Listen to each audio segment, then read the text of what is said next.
Not long ago, a young writer told me a story about being taken to dinner by a successful, high-powered agent. The agent asked him what he wanted to write about, what subjects engaged his interest. To which the young writer replied that, to tell the truth, subject matter wasn't all that important to him. What he really cared about, what he wanted most of all, was to write really great sentences. The agent sighed, his eyelids fluttered. After a moment he said, "Promise me that you will never, ever in your life say that to an American publisher."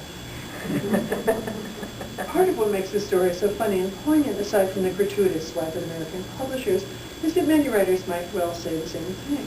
They too might say that they care about writing great sentences more than they care about other more obvious aspects of their work, for example, plot. But what prevents them from saying so is probably not the fear of ruining their careers without a sensible agent to advise them. Most writers might not even realize how self-sabotaging such an admission might be, but rather the fact that to talk about sentences is to have a conversation about something far more meaningful and personal to most authors than the questions they're more often asked, such as, do you have a work schedule? Do you use a computer? Where do you get your ideas? Among the things I remember hearing when I was beginning to write was the following rule.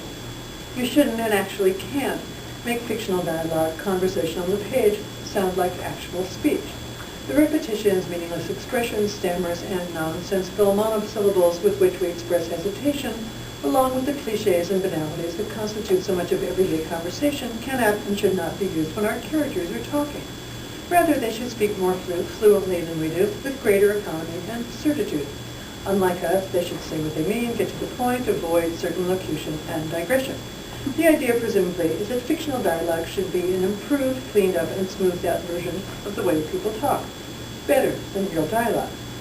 Then why is so much written dialogue less colorful and interesting than what we can overhear daily in the internet cafe, the mall, and on the subway? Many people have a gift for language that flows when they are talking and dries up when they are confronted with a blank page, or when they are trying to make the characters honest speak. Once, I assigned a class to eavesdrop on strangers and transcribe the result.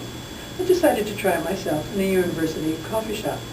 Within moments, I overheard a young woman telling her male companion about a dream in which she saw Liza Minnelli arrayed in white robes and a starry crown, dressed as the Queen of Heaven.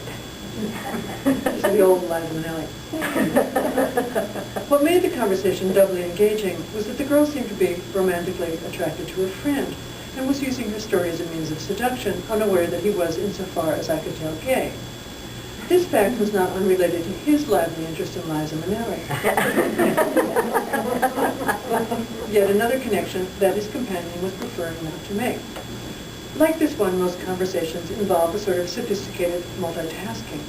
When we humans speak, we are not merely communicating information, but attempting to make an impression and achieve a goal. And sometimes we're hoping to prevent the listener from noticing what we are not saying, which is often not merely distracting, but we hear as audible as what we are saying. As a result, dialogue usually contains as much or even more subtext than it does text. More is going on under the surface than on it. One mark of bad written dialogue is that it is only doing one thing, at most, at once.